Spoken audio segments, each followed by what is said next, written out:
እዩልኝ ይሄን ፎቶ እዩትና እነዚህ ሰዎች በኤርትራ የታሰሩ ናቸው። በጣም ነው የሚያሳዝነው። አንዳንዶች 20 ዓመት፣ አንዳንዶች 30 ዓመት፣ አንዳንዶች ታጋዮች፣ አንዳንዶች ጋዜጠኞች፣ የሃይማኖት አባቶች ናቸው። እነዚህ የታወቁ ሰዎች ነው እንጂ ብዙ አሉ ኤርትራ የታሰሩ። እንግዲህ እኛ ኤርትራኖች እድል አላደረግንም። አምባገነን መሪ ነው ያገኘን። ሆስፒታል፣ ዩኒቨርሲቲ ከመስራት ይልቅ እስር ቤት ከ400 በላይ እስር ቤት አለ ኤርትራ ውስጥ። በጣም አስከፊ እስር ቤት ማለት እና እነዚህ ሰዎች እንግዲህ ፍትህ ይጠብቃሉ።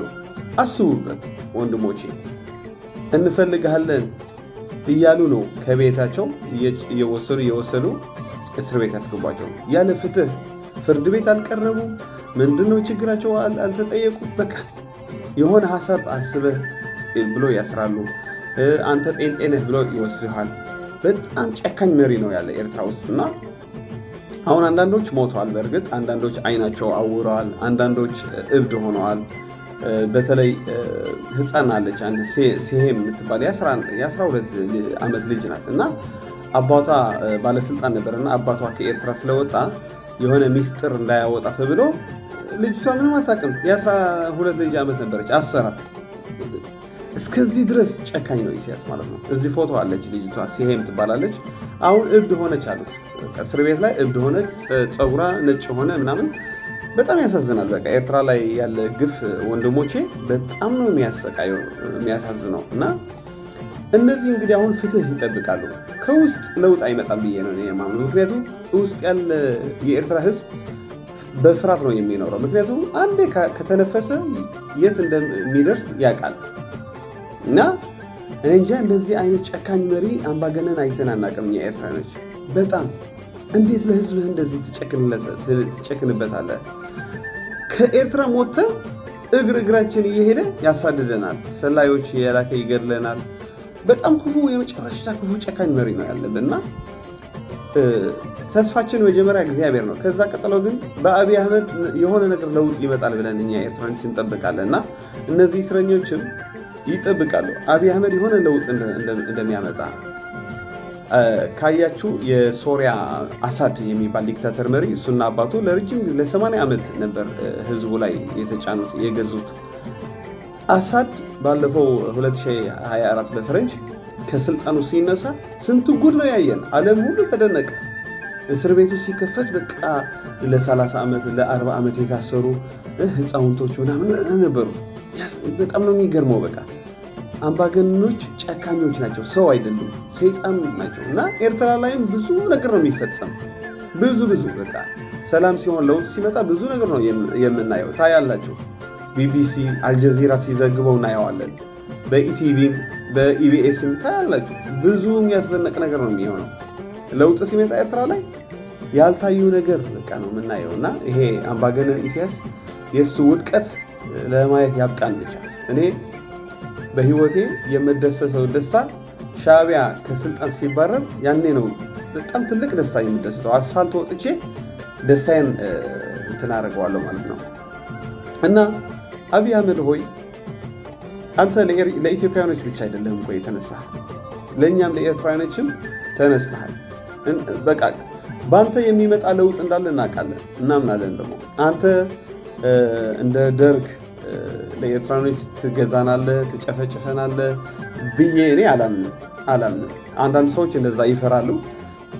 መንግስቱ ኃይለማርያም እኮ ይገዛን ነበር፣ ይጨፈጭፈን ነበር። እንደዛ ነው አብይም ለህዝቡ ያልራራ፣ ለትግራዮች በድሮን የጨፈጨፈ ለእኛ አይተውልን ምናምን ይላሉና እኔ የተለየ ሀሳብ ነው ያለኝ። መጀመሪያ ውጊያው የከፈተው ህወሓት ነው። በኢትዮጵያ ጉዳይ ተገዶ ነው አብይ አህመድ ውጊያው የገባ። ብዙ ጊዜ ለምኖ አለ ሰላም አድርጉ፣ ሰላም ስጡን ብለዋል። ግን ሰላም ነሱት። በተኙበት ሰሜን እዝ ውጊያ ከፈቶለት። ምን ያደርግ? ይሄ መንግስት ነው እንግዲህ ሀገሩን ሊያፈርስ የመጣ ሰራዊት ምን ብሎ ነው መመለስ ያለበት? የግድ ነው ስሙ ውጊያ መክፈት ያለበት። ውጊያ የሚቀር እኮ ሁለትም ውጊያ ካልፈለግ ነው እንጂ አንዱ ውጊያ አልፈልግም ያለ አንዱ ውጊያ ከከፈተ ዝም ማለት አትችልም። እና በኤርትራ ጉዳይም ውጊያ ሊኖር ይችላል፣ ሊመጣም ይችላል። ምክንያቱም ያው እያየ ነው እና የኢትዮጵያና ኤርትራ ግን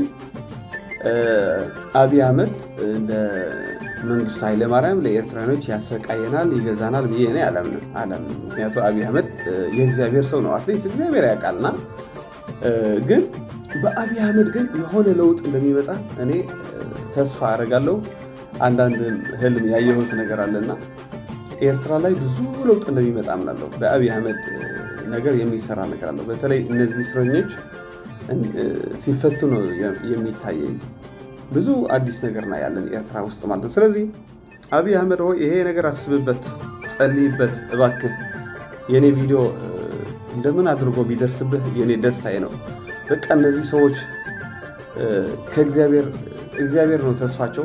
ፍትህ አውጣልን እግዚአብሔር፣ ከዚህ እስር ቤት አውጣን እያሉ እየጸለዩ ነው።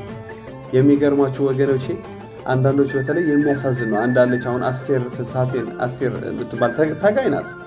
ባሏ ኃላፊ ነበር፣ ባለስልጣን ነበር ኤርትራ ውስጥ። ጴጥሮስ ሰሎሞን ይባላል። ከነዛ 15 የሚባሉ አሉ ጓደኞቹ የኢሳያስ የነበሩ G15 ይባላሉ በተለምዶ አጠራራቸው።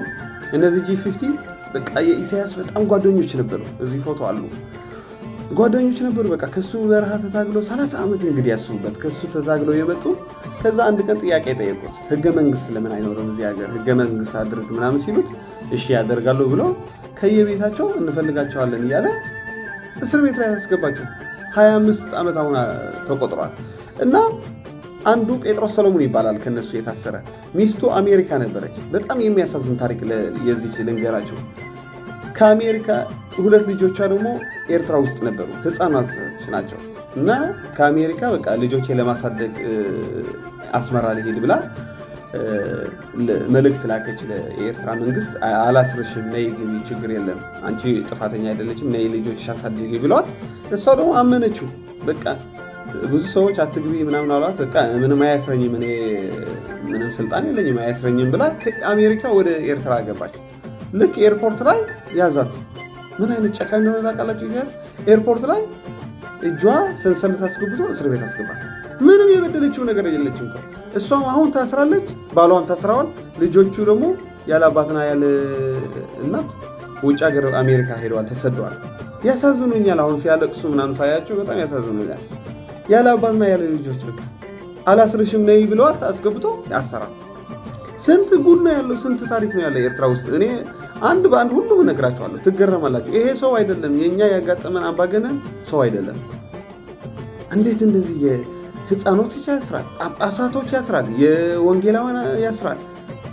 በጣም የተረገመ እኮ ነው ኢሳያስ ማለት፣ በጣም ጨካኝ የመጨረሻ እኮ ነው። ወንድሞች እባካችሁ ጸልዩልን፣ ኢትዮጵያኖች እባካችሁ ዘኑልን።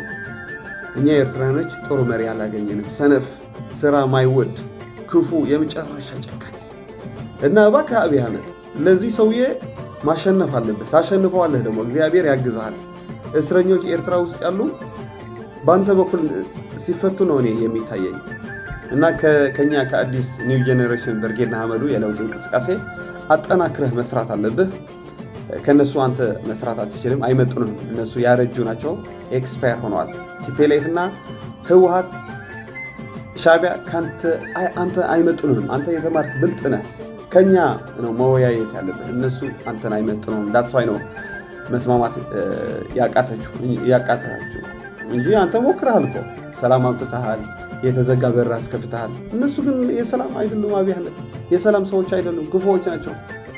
ስለዚህ አብይ አህመድ ሆይ በቃ ለነዚህ የታሰሩ አስባቸው። በቃ ከውጭ ነው ለውጥ የሚመጣ የኤርትራ ነገር ብዬ ነው የማስበው። ስንት ህፃናቶች ታስረዋል፣ ስንት አባቶች ታስረዋል። አንዳንዶች ያለ አባት እናት እያደጉ ነው። እንደዚህ አይነት ታሪክ ብዙ ነው ያለው። ሁሌ ያመጣላችኋለሁ፣ ትገረማላችሁ። በቃ እኛ ኤርትራኖች እኔ በጣም ውስጤ ስቃይ አለብኝ። በዚህ ክፉ መሪ ተዋርደናል፣ ተንቀናል እኛ ኤርትራኖች። ስለዚህ እባካችሁ ሼር አድርጉልኝ፣ ይሄ ቪዲዮ ፎሎው አድርጉት። እባካችሁ ወደ አብይ አህመድ አድርሱልኝ ይሄ ቪዲዮ። አብይ አህመድ አግዘን፣ በቃ እኛ ኤርትራኖች አግዘን እያልን ነው። ሼር አድርጉልኝ።